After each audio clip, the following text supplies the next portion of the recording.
चल रहा है। आग लगी है सीने में, हुक्मरां सब व्यस्त है खून गरीब का पीने में। तो राम मंदिर या बाबरी का पक्ष नहीं मैं लाई हूँ, घायल भारत चीख रहा है, चीख सुनाने आई हूँ। परम आदरणीय ग्रामजन एवं उपस्थित मेरे प्यारे साथियों, मैं महेश्वरी सांकर कक्षा 8 की छात्रा आज सदन की राय से असहमत होते हुए वक्तव्य पक्ष में अपने विचार प्रस्तुत करूंगी।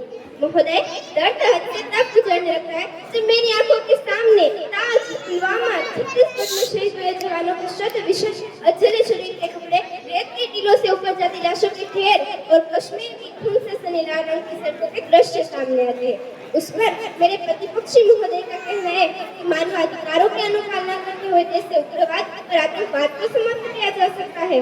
महोदय, अब तो हमारा तिरंगा झंडा भी हमसे पूछने लगा है कि क्या बात है भारत, आजकल लहराने से ज्यादा मैं तुम्हें दफनाने के क्यों काम आ रहा हूँ। महोदय, हृदय तो उस दिन फट गया जब बूढ़ी माँ अपने बेटे के चित्रों को देखकर बोली कि साहब, आप तो भर्ती में 1 इंच भी कम नहीं देते, मैं आपका शरीर कैसे ले लूं। महोदय, आज इन मानवाधिकारों के कारण इन आतंकियों के बंगलों की आंखाओं की नाक बनी हंसती है और हमारे देश के जवान की आंगन की तुलसी रोती है।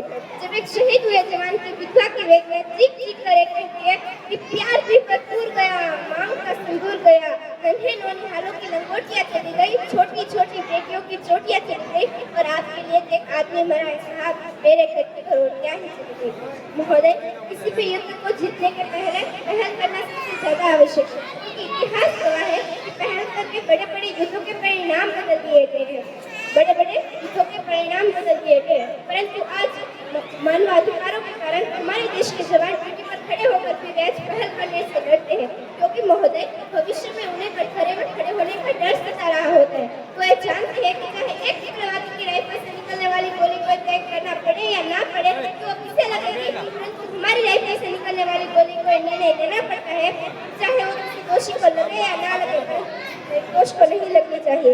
यदि ऐसा हुआ तो ना तो समाज हमें छोड़ेगा, ना तो एक इनका कार्ड बनाने वाली मीडिया हमें छोड़ेगी।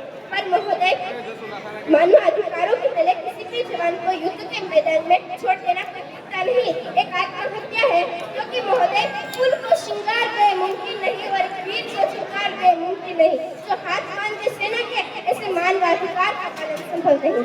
महोदय, सत्यनिष्ठा के मार्ग पर चलते हुए भी हमारे देश का जवान आतंकवादियों और पत्थरबाजों से डरता है, क्योंकि महोदय वो जानते हैं कि वो जानते हैं कि हमारी राइफल से निकलने वाली गोली कहीं नहीं भी करेगी तो अभी 400 मीटर तक जाएंगी और यदि इस बीच एक निर्दोष को लग गई तो महोदय हमें हमारी नौकरी से हाथ तक धोना पड़ सकता है। और अपनी नौकरी को बचाने के खातिर आज हमारे देश का जवान आज ये सोचता है चाहे सांप मरे या ना मरे, परंतु लाठी नहीं टूटनी चाहिए, क्योंकि महोदय हमारे देश के हालात कुछ ऐसे हो गए हैं कि चिरागों को हवाओं में उछाला जा रहा है, हवाओं पर भी रोक डाला जा रहा है। अरे हमें तो बुनियादी आंतरिक सुरक्षा की आज हमें ही नौकरी से निकाला जा रहा है।